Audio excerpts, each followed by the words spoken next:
은성 집사님께서 저희 교회 다닌 지 좀 되셨는데, 최남 집사님께서는 저희 철원으로 일하러 가시고, 이 은성 집사님 이제 친정 옆으로 이사를 가시게 됐는데 6월 1일 날 이사를 가시게 됩니다.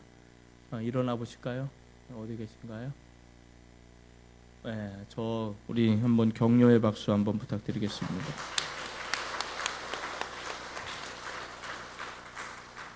그곳에서도 하나님의 귀한 은혜와 축복이 넘쳐나기를 소망합니다. 2부 예배 혹시 설교 제목이 뭔지 기억나시나요? 마지막까지 가는 것이 중요합니다. 우리 한번 옆에 사람 보고 그렇게 한번 인사했으면 좋겠습니다. 당신과 함께 천국 마지막까지 갔으면 좋겠습니다.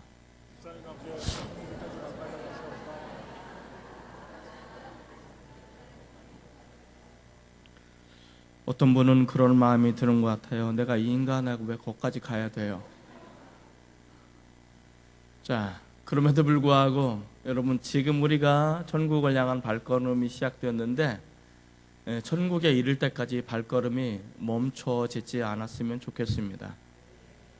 가다가 우리는 많은 흥망성쇠를 경험하게 될 겁니다. 잘 나갈 때도 있고, 때는 쇠락의 길을 걸어갈 때도 있고, 때로는 어찌어찌하다가 다시 회복되어지는 때도 있을 것 같고, 많은 우여곡절을 겪을 때가 있겠지만, 그럼에도 불구하고 우리는 이 발걸음이 천국의 문턱까지 온전히 다 이르렀으면 좋겠습니다. 한때 굉장히 잘 나가고 또 하나님의 영광스러움을 살고 하나님 없이는 살 수 없다라고 그렇게 자부했던 그 사람이 어느 한순간 천국을 향한 발걸음이 뚝 끊어지고 세상의 어느 한 곳으로 흘러가 하나님과 전혀 상관이 없는 삶을 살아가는 사람들이 종종 있습니다. 또 우리 눈에 보기에는 저 사람은 아무런 천국과 함께 걸어가는 사람은 아닌데, 나중에 늙음하게 회개하고 회심하고 돌아와서 죽을 날이 얼마 임박해서 목사님 저를 위해서 기도해 주세요 라고 해서 가서 기도해 줬더니 영접도 하네요. 또 영접도 하셨어요. 내일도 와주세요. 내일도 갔어요. 그리고 그 다음날 돌아가신 분도 있어요. 이런 분은 참 행복한 분이죠. 마지막 결정적인 순간, 결정적인 그 자리에 머물러 있는 거죠. 이제 이 양반하고 비교할 수 없을 만큼 정말 탁월한 행복한 사람이 누군가, 지금 이 구원의 길을 걷고 있는 우리가 마지막 그 순간까지 함께 완주하고 그곳에 서 있는 사람이야말로 진정으로 우리가 기쁨을 누리고 감사해야 될 그런 사람들이 아닌가 생각이 되어집니다. 오늘 2부 예배 참석하는 우리 모든 우리 형제 자매님들, 그리고 우리 모두가 다 마지막 그 순간까지 이르기를 주님의 이름으로 축원을 드립니다. 한 사람도 제의 없이 다 마지막까지 그 자리에 서는 그런 가장 중요한 일들을 해나가시기를 주의 이름으로 축원을 드립니다. 자, 그러나 우리는 알고 있죠. 이 길이 얼마나 힘들고 어렵다라는 것을. 그래서 우리는 사울이라는 인생, 사울 왕이라는 사람을 통해서 마지막까지 가는 것이 얼마나 힘들고 어려운 것인가를 잠시 살펴보도록 하겠습니다. 우리는 사울 왕을 통해서 마지막까지 가는 것이 하나님의 특별한 은혜가 있음에도 불구하고 그렇게 만만한 것은 아니고 쉬운 것은 아니다라는 것을 우리 이야기해 주고 있습니다. 사울은 믿음으로 굉장히 아름답게 출발했던 사람 중에 하나였습니다. 그러나 그는 노년으로 가면 갈수록 하나님으로부터 버림을 받은 초췌하고 또 비열한 삶으로 인생을 마감하는 그런 안타까운 사람의 모습을 전형적으로 보여주고 있다라는 것을 알 수가 있습니다. 이것은 한두 번에 의해서 저절로 그렇게 가라는 것이 아니고 다양한 유혹과 다양한 시험들을 통해서 믿음에서 이탈되어짐으로 나타나는 결과다라는 것을 알게 되어집니다. 자, 먼저 사울은 믿음으로 출발한 사람이었습니다. 사울 왕은 어떻게 보면 괜히 믿음이 좋은 사람입니다. 좀 사울 왕을 변명하자면 사울은 사사시대에서 왕정시대로 넘어가는 징검다리 역할을 했던 사람입니다. 사무엘이 사울에게 기름을 부어줬을 때 왕으로 기름을 부은 것이 아니고 군 사령관으로 기름을 부은 거예요. 그러니까 사울은 직책은 왕인데 실제적인 왕의 개념보다는 사사를 2배, 3배 확대해 놓은 그런 군 사령관의 개념을 가지고 살았던 사람이고, 그런 어떻게 보면 불안정한 시대에 이것을 왕정 시대로 나가는 어떤 그러한 징검다리 역할을 했던 사람이 어떤 사울이라는 사람입니다. 그럼에도 불구하고 하나님께서는 이런 사울을 택하시고 그를 가장 위대한 지도자로 삼으신 것은 분명한 것입니다. 어쨌든 하나님께서는 많은 사람들이, 이스라엘에 수많은 사람들이 있었지만 그 많은 사람들을 스캔했을 때 이 사울보다 더 탁월한 사람은 찾을 수가 없었습니다. 이스라엘에 사울만한 믿음과 인성과 성품을 가지고 있었던 사람은 없었습니다. 그래서 하나님께서 거침없이 아낌없이 이 사울이라는 사람을 택하셔서 그를 하나의 왕으로 세우신 것입니다. 하나님께서 사울을 택하실 만큼 사울은 믿음이나 인성이 꽤나 훌륭했던 사람입니다. 첫째, 사울은 매우 겸손한 사람이었습니다. 9장 21절에 읽어보면 이렇게 말하고 있습니다. 찾아볼까요? 성경책 다 가져오셨죠? 사무엘상 9장 21절. 한번 같이 읽습니다. 시작. 사울이 대답하여 이르되 나는 이스라엘 지파의 가장 작은 지파 베냐민 사람이 아니니까, 또 나의 가족은 베냐민 지파 모든 가족 중에 가장 미약하지 아니하나이까. 당신이 어찌하여 내게 이같이 말씀하시나이까. 이 이야기는 뭐냐면 사무엘이 사울을 만났어요. 그리고 사무엘이 사울을 향해서 말합니다. 당신은 하나님께 택함을 받고 당신은 이 나라의 왕이 될 그런 사람입니다 라고 얘기를 해줬어요. 그랬더니 사무엘이 사울 그 얘기를 듣고, 아니 우리 집안이 누구라고, 내가 누구라고 그 엄청난 일들을 감당할 수가 있겠습니까? 우리 집안은 이 이스라엘 집안에서도 가장 작은 집안이고 나는 우리 집안에서도 가장 별 볼 일 없는 사람입니다. 이 별 볼 일 없는 집안에 별 볼 일 없는 사람을 왕으로 세우다니요, 이건 말도 안 되는 일이에요 라고 대답을 하는 거예요. 자, 그러면 정말 사울의 집안이 말도 안 되는 약한 집안일까? 절대 그렇지 않습니다. 이것은 사울을 지극히 자신을 낮추는 겸손의 이야기입니다. 사무엘상 9장 1, 2절을 한번 읽어보겠습니다. 9장 1, 2절. 자, 같이 읽습니다. 시작. 베냐민 지파에 기스라 이름하는 유력한 사람이 있으니 그는 아비엘의 아들이요 스울의 손자여 베고랏의 증손이요 아비야의 현손이며 베냐민 사람이더라. 기스에게 아들이 있으니 그의 이름은 사울이요 준수한 소년이라. 이스라엘 자손 중에 그보다 더 준수한 자가 없고 키는 모든 백성보다 어깨 위만큼 더 컸더라. 자, 성경 눈은 이야기합니다만 성경을 통해서 어떤 사람을 소개할 때 아버지 없이 그 사람만 소개하면 이 집안은 평민 집안이에요. 그렇게 유명한 집안이 아니에요. 근데 아버지를 아무개의 아들 누구 이렇게 하면 이 집안은 그래도 괜찮은 집안이에요. 그런데 어떤 사람은요, 이 한 사람을 소개해 주시기 위해서 이 사람의 아버지는 누구고 이 아버지의 아버지는 누구고 3대에 걸쳐서 소개하는 것은 굉장히 중요한 뼈대 있는 집안이에요. 그런데 이 사울을 준비하는데 소개하는데 몇 대나 걸치는지 아십니까? 저는 알려주고서 얘기해요. 6대를 소개하죠. 6대. 한 사람을 소개하는데 6명의 조상을 나열합니다. 6명의 조상을 나열할 만큼 이 집안은 뼈대 중에 뼈대가 있는 집안이에요. 이스라엘 토탈 전 지파를 다 하더라도 이 기스 가문, 사울이 속한 가문을 따라올 수 있는 사람이 몇 되지 않은 거예요. 아주 유명한 그런 가문이었어요. 자, 그런데 이 가문을 소개할 때 뭐라고 말하냐면 이 집안은 유력한 사람이다. 이 유력하다 할 때 보아스를 설명할 때 유력하다 하죠. 유력하다는 것이 뭐냐면 어마무시하게 부자다라는 거예요. 이 기스의 집안은 엄청난 부자인 거예요. 그리고 여기 보면 또 뭐라고 말하냐면 사울을 준수한 소년, 젊은이라고 말합니다. 뭐 10대 소년을 말하는 게 아니에요. 젊은이, 준수한 젊은이다. 그런데 아무리 눈 씻고 찾아봐도 이스라엘에 이만한 준수한 사람은 찾아볼 수 없을 만큼 정말 탁월한 준수한 사람이다 라고 소개를 하는 거예요. 이 준수하다라는 것은 그 앞에서 싸움을 이끌기에 최고의 책임자처럼 여겨질 그런 사람들. 그러니까 사울과 사울의 집안은 아무것도 아닌 집안이 아니에요.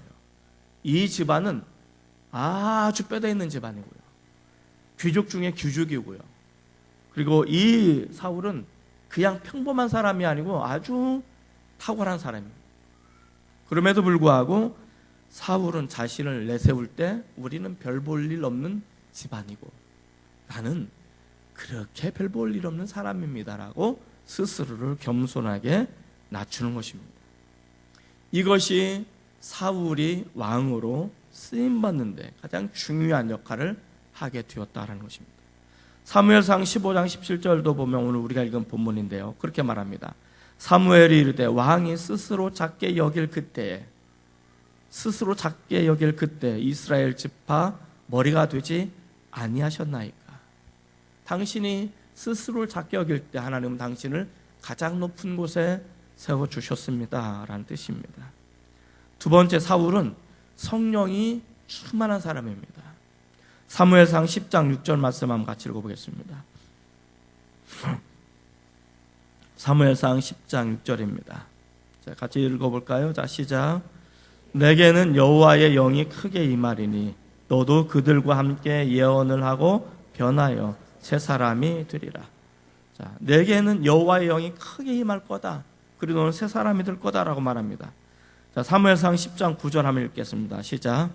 그가 사무엘에게서 떠나려고 몸을 돌이킬 때 하나님이 새 마음을 주셨고 그날 그 징조도 다 응하니라.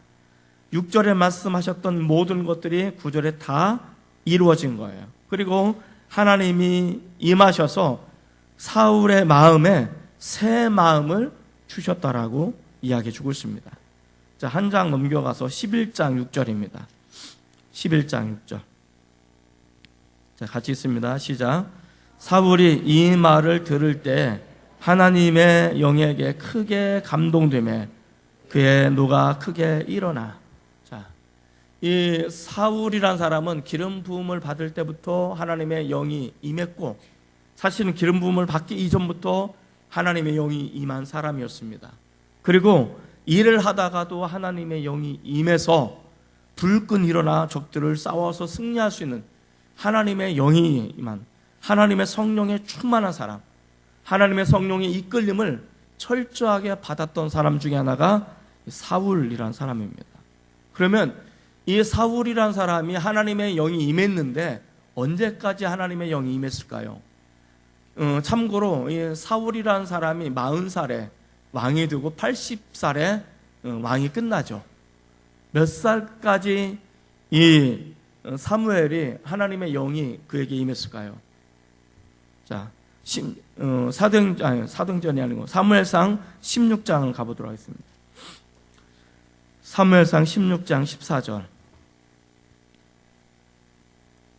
찾으셨나요? 자, 같이 읽겠습니다. 시작. 여호와의 영이 사울에게서 떠나고 여호와께서 부리시는 악령이 그를 번뇌하게 한지라. 자, 지금 사무엘상 16장 14절을 보면 하나님의 영이 언제까지 임했냐면 이때까지만 거예요. 이때까지. 그럼 이때가 사무엘로 치면 몇 살쯤 되냐? 70살쯤 돼요. 다윗이 기름 부음을 받고 10년 동안 도망자 신세가 되거든요. 그러니까 지금 이제 근 30년 동안 사울은 어떤 사람이었냐면 성령과 동행하는 사람이었어요. 성령 충만한 사람이었어요. 이 와중 속에 사울은 성령을 모시고 살았고 성령의 감동을 수시로 받았던 사람 중에 하나였다라는 것을 우리에게 이야기해주고 있죠. 증명해주고 있죠. 물론 이 나중에 이 성령을 소멸해 가고 나중에 어쩔 수 없이 성령이 떠나기는 하지만 그럼에도 불구하고 그는 30년 가까이 성령이 임하고 성령과 동행했던, 그리고 그 와중 속에 성령의 큰 감동을 통해서 위대한 일들을 만들어 나갔던 사람이 누구냐? 사울이라는 사람입니다. 우리가 사울을 제대로 공부할 필요는 있죠. 자, 세 번째, 사울이 왕이 될 수 있을 만한 믿음의 사람은 뭐였냐? 사울은 백성을 지극히 아끼며 구원하는 사람이었습니다. 가만히 성경을 읽다 보면, 성경은 이제 다윗 솔로몬의 시대에 의해서 이제 주로 이제 두 집 그 사람에서 많이 저기가 되는데, 그럼에도 불구하고 사울을 평가하는데 인색하지 않아요. 예를 들어서 사울이 죽임을 당했어요. 전쟁에서. 물론 이제 자살하게 됩니다만. 그러면 많은 사람이 사울의 죽음에 대해서 안타까워 가슴 아파했어요. 자, 이 사울이 이제 마지막 10년은 그 사울의 인생에서 굉장히 했던 아픈 추억이 있는 집안이죠. 자, 그런데 이때는 이제 다윗이 대세로 떠오르죠. 다윗이 왕이 될 수밖에 없어. 누구나 다 인정하는 분위기였어요. 그런데 사울이 죽었어요. 그럼 다윗이 바로 이스라엘의 왕이 되었을까요? 천만에요. 이스라엘 백성들은 다윗을 왕으로 삼지 않고 사울의 아들을 왕으로 삼습니다. 이 이야기가 뭐냐면, 사울은 하나님이, 백성들이 보기에 사울은 굉장히 좋은 왕이었어요. 자기를 착취하는 왕이 아니었고, 이 왕은 자신의 권력을 이용해서 자신들의 재물을 착취하거나 빼앗는 그런 왕이 아니었다는 거예요. 반대로 이 사울은 어떤 사람이었는가? 암몬 족속이 야베스 족속으로 치고 들어왔어요. 야베스 족속이 전쟁 때문에 죽어간다는 소식을 듣고 이 사울이 밭을 갈다가 어떻게 해요? 그 소를 번제로 각을 떠가지고 드려요. 그리고 하나님의 영이 임하게 됩니다. 그리고 불끈 일어나 나를 따르라. 내가 저 사람들을 구원하겠다 라고 떨쳐 일어나게 됩니다. 그리고 그때 많은 사람들이 사울 중심으로 모여들고 암몬 족속과 전쟁을 해서 야베스 족속을 구원합니다. 그때 백성들이 뭐라고 말하냐면, 사울을 왕이라고 인정하지 못한 사람들은 다 끌어와라. 우리가 그를 다 죽이겠다라고 말합니다. 그리고 이 전쟁을 통해서 하나님과 백성과 사울이 기뻐하였다라고 말하고 있습니다. 사울은 어떤 사람이냐면, 사울은 백성의 아픔과 눈물을 외면할 수 없는 사람이었어요. 백성이 고통받는 것에 대해서 그는 참을 수 없는 아픔을 가지고 있는 사람이었어요. 그래서 이 사울이라는 사람은 한평생 자신이 왕이었어도 백성들의 눈에서 눈물을 흘리지 않게 하기 위해서 왕궁을 짓지 않는 사람 중 하나였습니다. 대단한 사람이에요. 왕임에도 불구하고 왕궁을 짓지 않고 자기 집에서 나라를 다스렸던 사람 중에 하나가 사울이라는 왕. 자, 어쨌든 간에 이 사울은 그만큼 백성으로부터 신뢰를 받고 백성을 사랑하고 또 백성이 고통당하고 아파하는 그것을 외면할 수 없어서 떨쳐 일어날 만큼 앞장서서, 누구보다 앞장서서 싸워 나갈 만큼 그는 백성을 사랑하고 백성을 귀하게 여기는 마음이 있었습니다. 이것이 하나님의 마음이 들었고, 이것을 통해서 하나님은 사울을 왕으로 삼기에 전혀 부정함 없이 축복해 주고 그를 왕으로 삼았던 것입니다. 자, 문제는 이런 초심의 마음이 좀 더 마지막까지 가야 되는데, 이제 왕이 되고 나라가 안정적이 되고 전쟁에서 수많은 승리를 경험하다 보니까 뭔가 여기서부터 약간의 비틀림이 일어나기 시작하죠. 자, 그런데 이런 비틀림이 안 일어날 거라고 생각해서는 안 됩니다. 다윗도 이런 비틀림이 아주 심하게 일어났던 사람 중에 하나입니다. 근데 중요한 것은 이런 왜곡이나 비틀림의 현상이 일어난다 치더라도 중요한 것은 그 마음 중심에 하나님을 두어야 된다는 것을 우리 이야기해 주고 있는 거죠. 결국 사울은 하나님으로부터 버림을 받는 인생이 되는데, 그는 어떻게 해서 왜 버림을 받을 수밖에 없었는지 이걸 우리는 잠깐 묵상할 필요는 있었습니다. 그는 매우 겸손한 사람이고 믿음의 사람이고 하나님의 영에 감동된 사람이고, 그리고 자신의 백성이 눈물 나면 그들의 눈물을 닦아줘서 안타까워하는 그런 마음을 가지고 있었음에도 불구하고 그는 쓸쓸하게 인생을 마감하고 하나님으로부터 버림을 받는 그런 사람이 되고 맙니다. 첫 번째 이유는 뭘까? 사울은 예배를 이용하는 사람이었기 때문에 그렇습니다. 따라해 볼까요? 사울은 예배를 이용하는 사람이었기 때문입니다. 자, 분명히 사울은 믿음도 있었어요. 그리고 하나님의 영도 강하게 임했습니다. 그러나 이 영적인 뿌리를 든든히 받쳐야 될 하나님의 말씀의 부재가 사실은 사울의 가장 큰 결점 중에 하나였습니다. 오늘날도 마찬가지 아니에요. 열심히 기도하고 열심히 예배를 드리지만 정작 하나님의 말씀이 우리 안에 뿌리를 내리지 않으면 겉에는 호로 잘 나가다가 어려움이 오면 이것이 다 사그러져 갈 수밖에 없는 그런 상황인 거죠. 그렇기 때문에 말씀의 뿌리를 내린다는 것은 굉장히 중요합니다. 이 사울은 하나님의 말씀에 대해서 그렇게 많이 귀담아 듣지 못했던 사람 중에 하나였고, 그리고 이 사울이라는 사람은 지금까지 살아왔던 패턴을 버리지 않고 하나님의 마음에 맞추기보다는 다른 것에 마음을 맞추는 그런 사람이었음을 우리에게 이야기해 주고 있습니다. 13장과 15장이 두 번에 걸쳐서 전쟁을 합니다. 하나는 블레셋과 전쟁을 합니다. 하나는 아말렉이라는 아주 이스라엘 가장 강력한 원수들과 전쟁을 합니다. 이 두 번은 전쟁은 큰 승리로 전쟁을 마감합니다. 대승리입니다. 그런데 큰 승리였지만 영적으로 보면 처절한 패배를 경험하는 그런 전쟁이었다라는 것을 알 수 있습니다. 전쟁에서 승리하고 믿음에서 패배한 사건이 13장과 15장의 사건입니다. 자, 그러면 이 13장은 겉으로 전쟁은 승리했지만 믿음으로 실패했던 이유는 뭘까? 13장 13절과 14절 말씀을 한번 같이 읽어보도록 하겠습니다. 13절과 14절입니다. 자, 시작. 사무엘이 사울에게 이르되 왕이 망령되이 행하였도다. 왕의 하나님 여호와께서 왕에게 내리신 명령을 지키지 아니하였도다.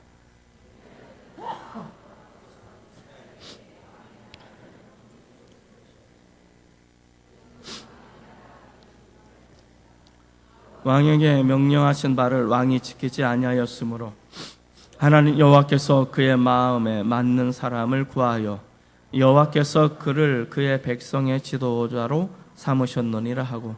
자, 여기 보면 참 재미있는 이야기를 해주고 있습니다. 먼저 전쟁을 하기 전에 예배를 드리라고 하나님께서 말씀하십니다. 그런데 예배는 누가 드려야 되냐면 사무엘이 와야 예배를 드릴 수 있는 거예요. 근데 기한이 됐는데 사무엘은 올 생각을 안 하는 거예요.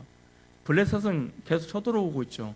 쳐들어오고 있고 예배를 드리고 전쟁을 해야 되는데 사무엘은 없죠. 백성들은 두려워서 한 사람씩 두 사람씩 도망가기 시작하죠. 되게 난감한 거죠. 그래서 이 사울은 어떤 생각을 했냐면 내가 예배 드리지 뭐. 내가 예배 드려서 백성들이 도망가는 거 맞고 내가 먼저 예배를 싹 드리고 우리 모여서 전쟁하자. 이거 하려고 예배를 드리는 거죠.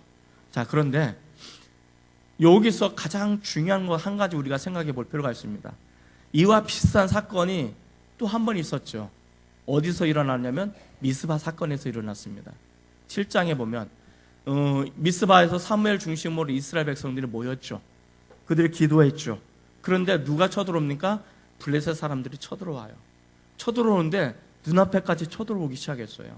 그런데 그때 뭘 했냐면 사무엘은 하나님 앞에 온전한 제사를 드렸어요. 온전한 제사. 이 이야기는 뭐냐면 사무엘은 이런 생각을 갖고 있는 거예요. 내가 하나님 앞에 먼저 예배를 드리는데 이 예배를 드리다가 적들이 쳐들어와서 나를 죽여? 나도 그래도 행복해. 나는 괜찮아. 라는 생각을 갖는 거죠. 반면에 사울은 어떨까요? 내가 예배를 드리는데 아직 못 드리고 있어요. 적들이 쳐들어오고 있어요. 예배를 드리는 도중에 적들이 쳐들어와서 우리가 죽으면 개죽음인 거예요. 이 차이가 뭔지 아십니까? 결국은 이 차이에서부터 사울이 서서히 하나님으로부터 멀어져 가고 있다는 사실을 우리에게 이야기해 주고 있는 거예요. 그래서 그는 하나님의 말씀이 들리지 않아요. 왜냐하면 뭐든지 자기가 판단을 해야 되기 때문에 그래요. 그래서 예배라는 것은 하나님께 집중하는 것이 아니고 예배를 통해서 적들로부터 전쟁하는 전쟁에 집중한 거예요. 그러니까 그에게는 예배는 큰 의미가 없는 거예요. 예배라는 것은 그저 우리가 승리하기 위한 하나의 수단과 방법인 것 뿐이에요. 그 이상도 그 이하도 아닌 것이 돼버린 거죠. 그래서 그는 그렇게 자신이 예배를 드리고 전쟁에 나가서 승리를 합니다. 자, 우리가 여기서 한 가지 이 사무엘상 말씀을 통해서 살펴볼 말씀이 있는데 14절은 두 가지 이야기를 합니다. 하나는 왕에게 명령하신 바를 왕이 지키지 않았다. 뭐 알겠죠. 그런데 그 다음에 뭐라고 말하냐면 여호와께서 그의 마음에 맞는 사람을 구하여라는 표현입니다. 이 이야기는 뭐냐면 더 이상 사울은 하나님의 마음에 맞는 사람이 아니었다라는 것을 이야기해 주고 싶은 거예요. 되게 중요한 부분이에요.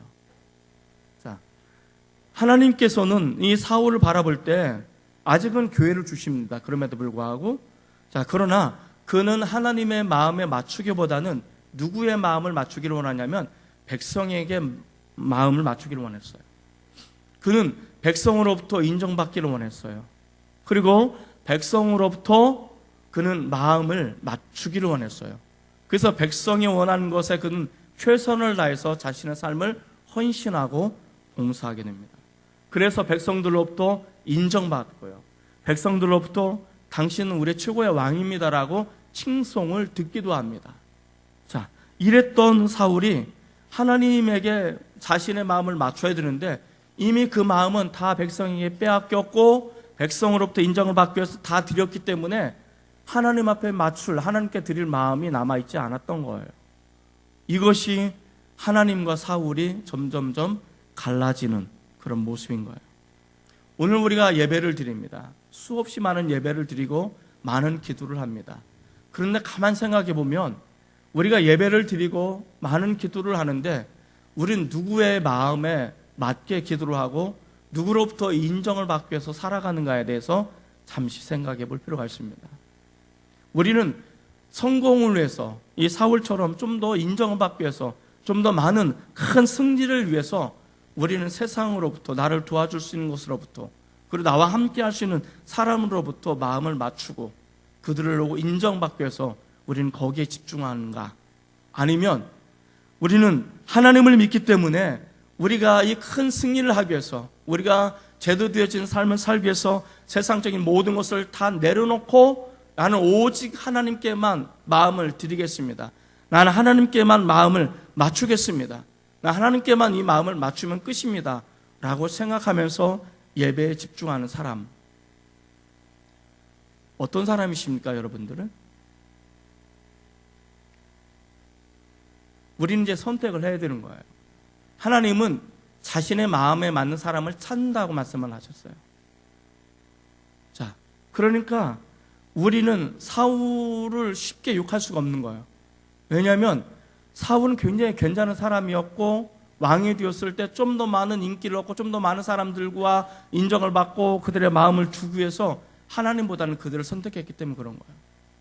우리가 세상에서 좀 더 잘 살고 좀 더 넓은 평수, 좀 더 성공적인 삶을 살기 위해서는 하나님께 나와서 뭔가를 하는 시간보다는 차라리 다른 사람, 나를 성공해 줄 수 있는 사람, 나를 지지해 줄 수 있는 사람, 나에게 뭔가 소fon해 줄 수 있는 그 사람에게 인정받고 그 사람의 마음을 맞추는 것이 더 쉬울 거라고 생각할 수도 있습니다.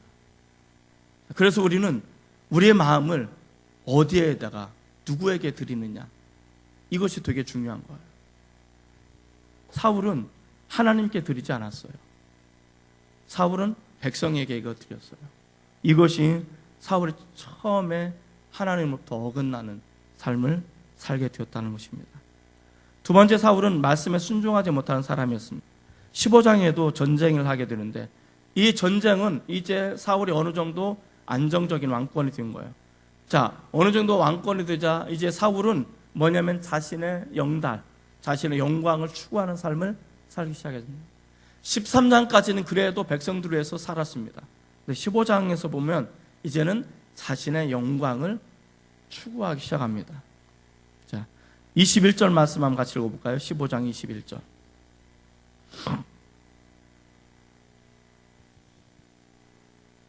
(15장 21절입니다) 자, 시작. 다만 백성이 그 마땅히 멸할 것 중에서 가장 좋은 것으로 길갈에서 당신의 하나님 여호와께 제사하려고 양과 소를 끌어왔나이다 하는지라. 자, 다 진멸하라고 했는데 그 그 전리품을 상당히 많이 남겼어요. 전리품을 남긴 이유는 뭐예요? 갖고 싶은 거죠. 이제는 내가 왕이니까 이 정도는 가져도 돼라는 그런 자연스러운 생각들을 가지고 있었고, 이방인들의 왕의 모습을 따라가기 시작한 거죠. 여기서부터는 하나님과 점점 더 멀어지는 모습들을 갖게 되는 거죠. 그러면서 변명을 합니다. 이거요, 다른 거 아니에요. 당신의 하나님께 예물을 드리기 위해서 가져온 거예요 라고 뻔뻔스럽게 이제 거짓말까지 하게 됩니다. 이 사울에게는 야훼 하나님이 나의 하나님이 아니고 당신의 하나님이 되어버린 거예요. 내가 하나님 앞에 예배자로 온전하게 나가는 것이 아니라 당신이 우리를 위해서 예배를 드리면 된다라는 그런 생각들을 갖게 되어지는 거죠. 점점점 하나님과 멀어지는 상황을 보게 됩니다. 그리고 우리가 너무나 잘 아는 말씀을 이야기합니다. 사무엘상 15장 22절에서 23절 말씀을 한번 같이 읽겠습니다. 시작. 사무엘이 이르되 여호와께서 번제와 다른 제사를 그의 목소리를 청종하는 것을 좋아하심같이 좋아하시겠나이까. 순종이 제사보다 낫고 듣는 것이 순양의 기름보다 나으니 이는 거역하는 것은 점치는 죄와 같고 완고한 것은 사신 우상에게 절하는 죄와 같음이라. 왕이 여호와의 말씀을 버렸으므로 여호와께서도 왕을 버려 왕이 되지 못하게 하셨나이다 하니. 자, 하나님께서는 사울을 버린 게 아니에요. 사울이 하나님을 버린 거죠. 이 원인 관계가 명확한 거죠. 순종이 제사보다 낫다는 말은 뭐 워낙 많이 들었는데, 정말 우리가 관심을 가져야 될 말은요 23절입니다. 되게 무서운 말이에요. 거역하는 것은 점치는 죄와 같은 거예요. 그리고 완고한 것은 사신 우상에게 절하는 것과 같은 거예요. 하나님의 말씀을 거역하고 완고하게 듣지 않는 것은 우상 숭배와 같은 거라고 이야기해 주고 있습니다. 하나님께서는 그것을 멸하라고 했을 때, 그것을 멸함으로 인해서 그들의 안에 우상 숭배적인 요소를 다 제거하기를 바랬지만, 그들은 사울은 다 버리긴 아까운 거예요. 너무 괜찮은 게 많은 거예요. 괜찮은 게 많은 것을 내가 갖기를 원하는 거예요. 그 갖기를 원하는 그것이 곧 뭐냐면 거역하는 거, 완고해지는 거. 그것은 곧 하나님을 떠나서 우상 숭배자로서의 자리매김을 갖게 되어지는 것을 이야기해 주고 있는 거예요. 우리는 하나님 앞에 예배를 드립니다. 하나님 앞에 기도합니다. 그러나 하나님의 말씀을 거역하고 순종하지 않고 완고해지면 우리는 우상 숭배자와 같은 삶을 살 수밖에 없다라고 말합니다. 왜냐하면 우리는 하나님의 지구한 것을 추구하는 것이 아니고 세상의 모든 것을 추구하는 삶이기 때문에 그렇습니다.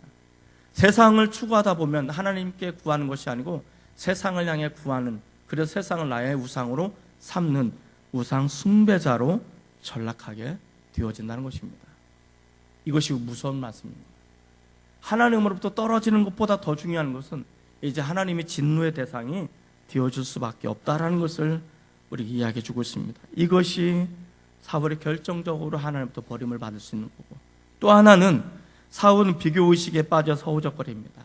사울이 이제 다윗이 성장했습니다. 여인들이 노래합니다. 다윗이 죽은 사람은 만만이고 사울이 죽인 사람은 천천입니다.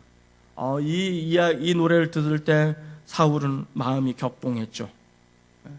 어떤 격동했습니까? 내가 너희들한테 어떤 거 어떻게 해줬는데, 내가 너희 하나님을 유면한 채 너희 마음을 내가 어떻게 다 줬는데 너희가 나한테 이럴 수 있어? 라는 어떤 화가 나는 거죠. 그래서 다윗을 죽이려고 10년 동안 다윗을 쫓아다니게 되어집니다.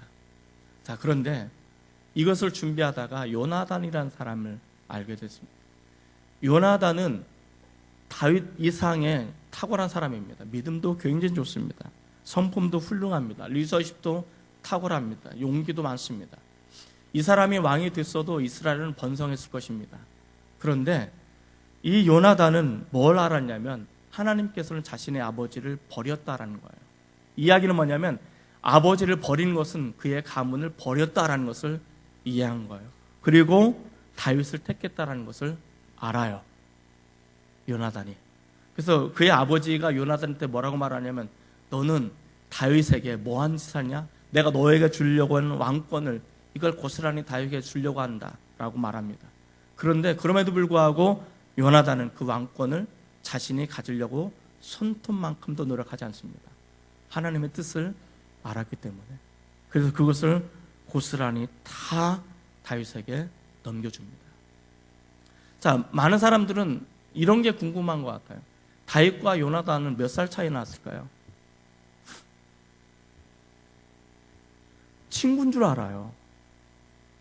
친구 아니에요. 다윗과 요나단은요, 아저씨와 그 소년의 차이점, 나이 차이가 굉장히 많이 나는 거예요.